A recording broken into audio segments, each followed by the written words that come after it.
Explore कर लिया Pashupatinath temple. अब चलते हैं अपन काठमांडू में और अंदर की तरफ। अंदर की तरफ कहने का मतलब है कि अभी हम जाने वाले हैं एक एरिया है जिसका नाम है कास्त मंडप। तो अभी अपन उधर की डायरेक्शन में जाएंगे।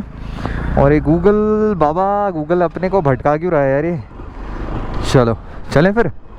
बहुत भीड़ है, बहुत ज़्यादा भीड़ है। मेरे ख्याल से अभी भीड़ कम हो गई, सुबह तो ऑफिस जाने वाले लोग भी होते हैं ना ज़्यादा, तो शायद अभी कम होनी चाहिए भीड़। और गूगल ओए ऑनलाइन तो आ जा भाई। चलो गूगल भी ऑनलाइन आ गए, हम भी ऑनलाइन आ गए। चलो और अब अपन चलते रहते हैं अपन ना। अब इस वाले जो ये टेम्पो जैसा है ना, इसके साथ मुड़ेंगे लेफ्ट राइट को, क्योंकि इसको भी राइट मोड़ना है। तो जब ये मुड़ेगा तो अपन भी मुड़ेंगे। गुड, ये बढ़िया है। चलो जी चलो। तो यहाँ से अराउंड 24 मिनट का रास्ता 5-5.5 किलोमीटर कवर करने में। इसका मतलब रास्ते में ट्रैफिक होगा, तभी गूगल मैप्स इतना ज़्यादा रास्ता दिखा रहा है। तो अपन जा रहे हैं कास्त मंडप। कास्त मंडप ऐसी जगह है ना, तो ये समझ लो काठमांडू का जो नाम है ना वो कास्त मंडप से ही पड़ा। कास्त मंडप से काठमांडू।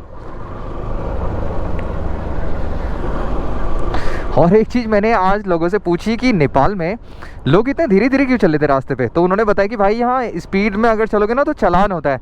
तो मैंने कहा अच्छा जी ये बात है, तो वहाँ होता है चालान, इसलिए वहाँ पे स्पीड में नहीं चलाने का, तभी लोग धीरे धीरे चल रहे थे। और सुबह जो चालान हो रहा था ना वो हो रहा था लोगों का ओवर स्पीडिंग के कारण ही हो रहा था चालान। मैं सोचूँ सुबह सुबह पुलिस वाले चालान क्यों करने लग गए।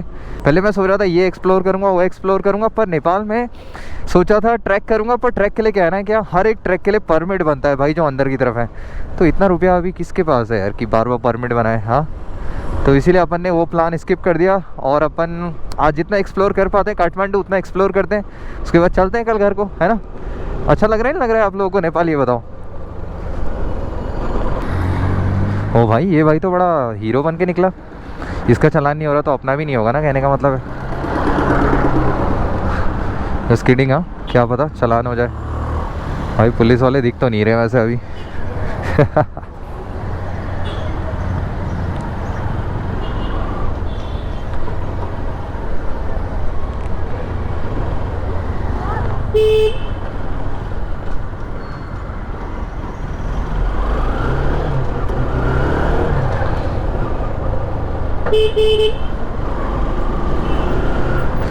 नेपाल में भी थोड़ा अलग ही टाइप का सीन है यार, बहुत ही अलग भाई।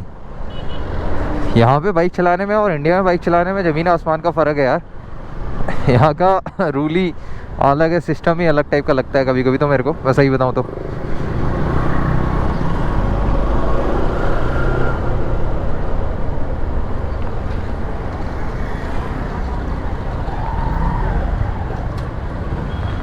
कम से कम यहाँ जेब्रा क्रॉसिंग वाला तो सीन है।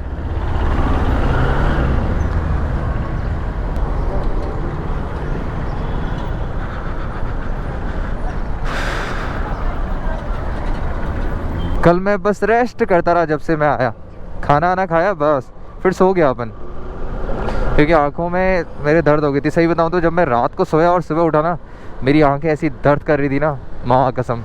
और एक चीज़ और, मैं नेपाल में ना VPN लगा के PUBG भी खेल रहा था मनोज दा और अन्ना लोगों के साथ।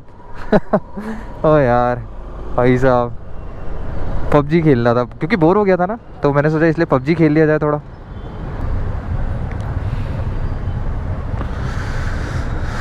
ओए होए, और कुछ नहीं। नेपाल में जितने बाइकर्स हैं ना भाई, जो उधर से जाते हुए दिखाई दे रहे हैं, उनके पास हेलमेट बड़े अच्छे अच्छे हैं। बाइक्स में ना हेलमेट और एक गॉगल्स जो आते हैं ना, वो सबके पास हैं इधर।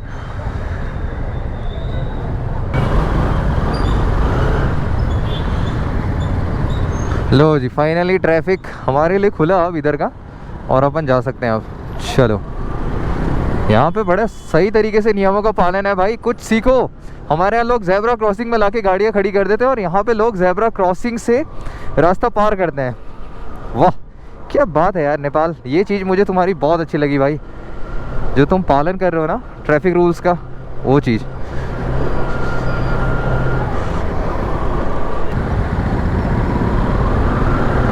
ओह माय गॉड, बहुत ज़्यादा भीड़ है भाई, बहुत ज़्यादा भीड़।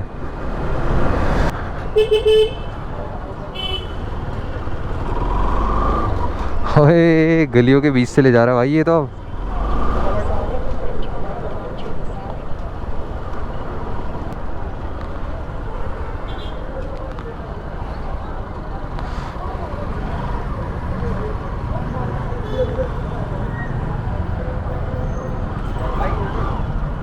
बाइक लगाना पड़ेगा इधर।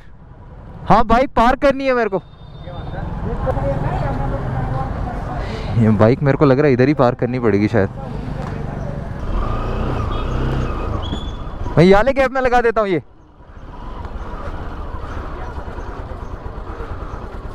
चलो जी, बाइक पार्क करने की जगह तो मिली कम से कम। थोड़ा सा पीछे करना पड़ेगा।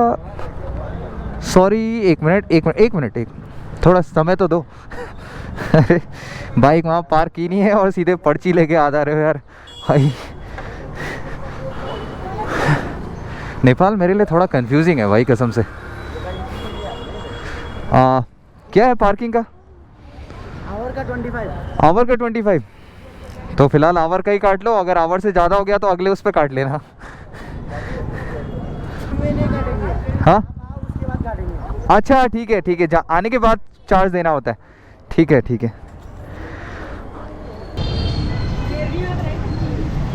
तो अभी मैंने पीछे कर दी अपनी बाइक पार्क और मैं जा रहा हूँ आपका दरबार वाले एरिया में, जो काठमांडू दरबार वाला एरिया है नेपाल में। जो काठमांडू सिटी है ना, यहाँ पे बहुत ज़्यादा भीड़ है भाई कसम से, बहुत ही ज़्यादा भीड़। और जो हम इंडियंस है वो तो मेरे ख्याल से अलग में पहचान में आ जाते हैं, क्योंकि दाढ़ी देख के ना ऐसा कुछ सीन है। आप लोग को भीड़ दिखाता हूँ मैं कैसी हो रही है। ये देखो भाई, बहुत ही ज़्यादा लोग हैं यार यहाँ पे कसम से, बहुत ज़्यादा भाई साहब।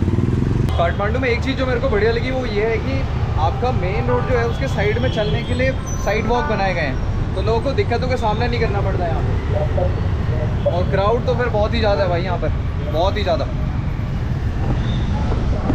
और एक चीज़ और, जब मैं हिंदी में बोलता हूँ ना तो लोग मेरे को मुड़ के ऐसे देखते हैं कि मैं क्या कहूँ, मुझे कुछ कहा नहीं जाता।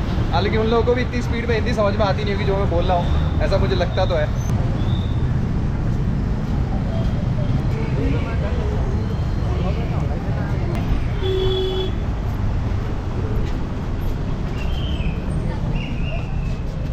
तो अभी तक मैं जिस जगह गूगल मैप्स पे देख रहा था, अभी मैं खुद वहाँ आ चुका हूँ। तो ये वाला जो जितना एरिया आपको दिख रहा है दरबार वाला एरिया, वहाँ से आपका एंट्री होता है, जो वहाँ पे चौराहा दिख रहा है सामने।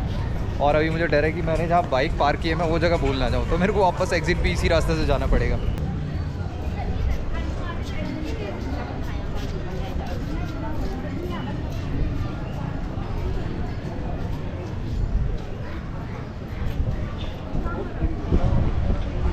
तो हम दरबार वाले एरिया में एंटर करने वाले हैं और मुझे लगता है यहाँ से हमारा जो है एंट्री चार्ज हमें यहाँ देना पड़ेगा, पता करते हैं। तो पीछे था टिकट काउंटर, वहाँ पे जो सार्क कंट्रीज़ हैं, मतलब जिसमें 7 देश आते हैं, वहाँ पे उनके लिए टिकट है 150 रुपये, 150 नेपाली रुपये।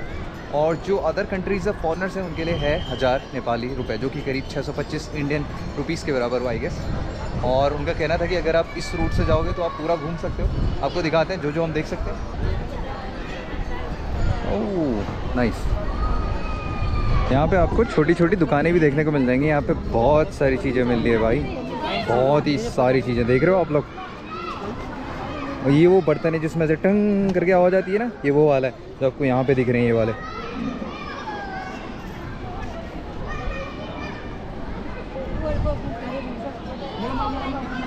सामने एक जगह है जिस पर लिखे नेपाल संस्कृत विश्वविद्यालय यूनिवर्सिटी, और उसी के एग्जैक्ट सामने आपको ये वाली दुकानें सारे देखने को मिलेंगी भाई साहब। देखो सामान ही सामान, खुकरी वगैरह भी है यहाँ पर।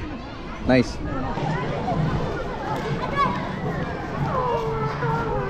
जैसे ही मैं काठमांडू दरबार पहुंचा, पहली चीज़ जो मैंने नोटिस करी वो थी एक वाइट सी बिल्डिंग, जो कि वहाँ सबसे अलग लग रही थी। तो पता चला कि ये जो बिल्डिंग है इसको कहा जाता है गद्दी बैठक। जी हाँ, जो अपने सामने आप इस स्क्रीन पे बिल्डिंग देख रहे हैं, वाइट सी यूरोपियन स्टाइल की बेसिकली ये बिल्डिंग है, और इसको कहा जाता है गद्दी बैठक। तो ये जो बिल्डिंग है इसका बेसिकली यूज़ किया जाता था, जो वहाँ के नेपाल के राजा थे वो जब फॉरेन डेलीगेट से मिलते थे तब इस बिल्डिंग का यूज़ किया जाता था। तो जैसे जैसे आप काठमांडू दरबार वाले एरिया में आगे बढ़ते हैं, आपको अलग अलग चीज़ें दिखाई देती हैं। तो जैसे मैं थोड़ा आगे बढ़ा, मेरे को एक नई सी चीज़ दिखाई दी जिसे कहा जाता है कास्त मंडप।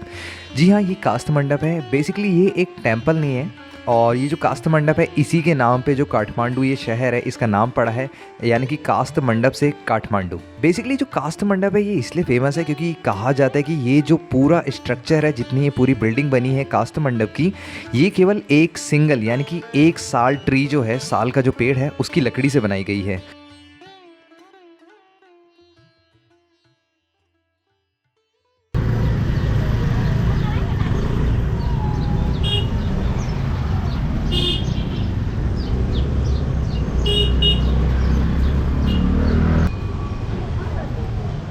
तो जैसे जैसे मैं काठमांडू दरबार वाले एरिया में आगे बढ़ रहा था, मेरे को अलग अलग चीज़ें दिखाई दे रही थी। तो जैसे ही मैं आगे बढ़ा, मेरे को एक बड़ी सी मूर्ति अंदर एक कैबिनेट के अंदर दिखाई दी, और कहा जाता है कि ये जो मूर्ति है इसे कहा जाता है श्वेत भैरव। तो ये जो मूर्ति है कहा जाता है कि इसे श्वेत भैरव कहा जाता है, और ये जो मूर्ति है ये शिव जी के टेरिफाइंग फॉर्म को रिप्रेजेंट करता है। तो कहा जाता है कि ये मूर्ति दरबार स्क्वायर वाले एरिया में 1795 में इंस्टॉल की गई थी, जब वहाँ पर शासन था किंग राणा बहादुर शाह का। अच्छा, एक चीज़ जो मैंने नोटिस करी, मैंने देखा कि ये मूर्ति एक वुडन स्ट्रक्चर के पीछे यानी कि वुडन कर्टेन के पीछे रखी गई थी, और कहा जाता है कि ये केवल साल में एक बार निकाली जाती है बाहर, जबकि नेपाल में एक फेस्टिवल होता है, एक त्यौहार होता है जिसे कहा जाता है इंद्र जात्रा, जो कि सितंबर में होती है। तो जैसे जैसे मैं आगे बढ़ा, मेरे को अगली जो चीज़ दिखाई दी उसे कहा जाता है काल भैरव। मैंने देखा एक बहुत बड़ी सी मूर्ति है जिसके आगे लोग पूजा कर रहे हैं, लोग दर्शन कर रहे हैं। कहा जाता है कि ये जो स्कल्पचर है, ये जो बड़ा सा मूर्ति है, ये है काल भैरव की, और ये जो फॉर्म है भगवान शिव का, ये एक बहुत फियर्स फॉर्म है जिसे काल भैरव के नाम से जाना जाता है। और ऐसा कहा जाता है कि ये जो मूर्ति है ये किंग प्रताप मल्ला के टाइम पे इंस्टॉल की गई थी। ये जो मूर्ति है ना, इसकी भाई एक बहुत अलग सी कहानी है। कहा जाता है कि ये मूर्ति इसलिए बनाई गई थी ताकि ये एज अ सुप्रीम कोर्ट सर्व कर सके। बेसिकली कहने का मतलब ये है कि जो लोग भी इस मूर्ति के आगे आकर झूठ बोलते थे वो मर जाते थे। तो ऐसा कहा जाता है कि जितने भी सस्पेक्ट थे वो इस मूर्ति के सामने लाए जाते थे, यानी कि जो भगवान शिव का फियर्स फॉर्म है जिसे कहा जाता है काल भैरव, उनके सामने लाए जाते थे ताकि वो बिल्कुल सच बोल सकें। जो सच नहीं बोलता था, ऐसा कहा जाता है कि उनकी मृत्यु हो जाती थी। तो पता नहीं इस बात में कितनी सच्चाई है, पर जो वो मूर्ति थी ना भाई, उसे देख के एक अलग ही फील होता है।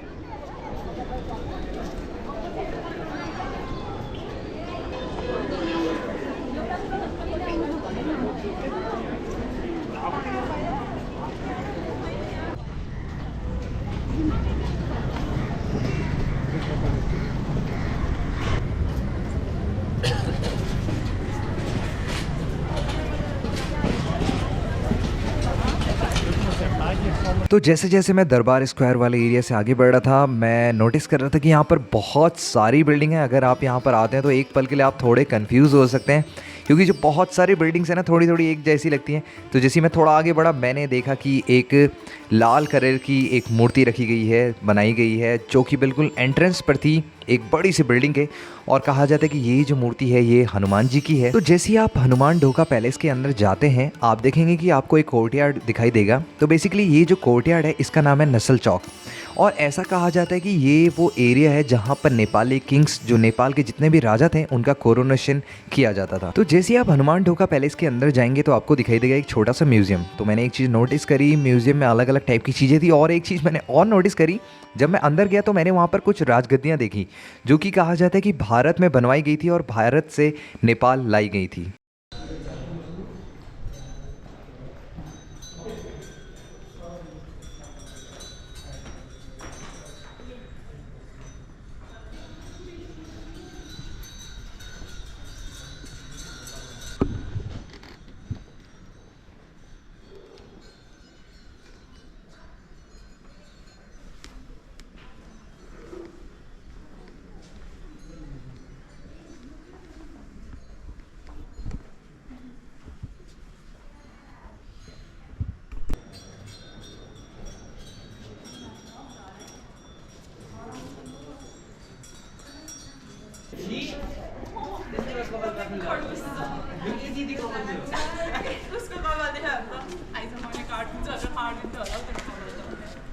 तो बेसिकली जो ये एरिया है काठमांडू दरबार स्क्वायर जिसे कहा जाता है, मैंने नोटिस करा यहाँ पर लोकल लोग बहुत ज़्यादा घूमते हैं। और मैंने एक चीज़ नोटिस करी, लोकल लोग से कहने का मतलब है यहाँ पे मैंने एक चीज़ नोटिस करी, एक जो एज ग्रुप है ना, जो कि कॉलेज वाले बच्चे हैं, कॉलेज वाले लोग हैं, वो बहुत ज़्यादा यहाँ पे बैठे रहते हैं, पता नहीं क्या क्या करते रहते हैं। तो मैंने देखा कि उन लोगों के लिए एक तरीके से टाइम पास करने वाला एरिया है। यहाँ पे वो लोग आराम से छाया वगैरह में बैठे थे, आनंद ले रहे थे, जो इन्वायरमेंट है उसका, और मतलब क्या ही कह सकते हैं। तो अगर आप लोग काठमांडू जाते हैं तो मुझे ऐसा लगता है कि आप लोगों को ये जो काठमांडू दरबार स्क्वायर वाला एरिया है भाई, यहाँ पर ज़रूर विजिट करना चाहिए। ये जो जगह है ना, वहाँ की एक अलग ही वाइब है। आप देखेंगे वहाँ पे तरह तरह की आपको बिल्डिंग स्ट्रक्चर, आर्किटेक्चर सब कुछ देखने को मिलेगा। वहाँ पे आपको थोड़े थोड़े लोग भी मिलेंगे, थोड़े से ज़्यादा ही मिल जाएंगे वैसे। और जो कबूतर है ना भाई, वहाँ पे बहुत सारे कबूतर हैं, अलग अलग टाइप के टेम्पल भी हैं वहाँ पर। इस जगह का फील ही अलग है। तो अगर आप लोगों को ये वीडियो पसंद आई हो तो प्लीज़ लाइक कीजिएगा, शेयर कीजिएगा और कमेंट ज़रूर कर दीजिएगा। Thank you so much and मिलते हैं अगले व्लॉग में। बाय।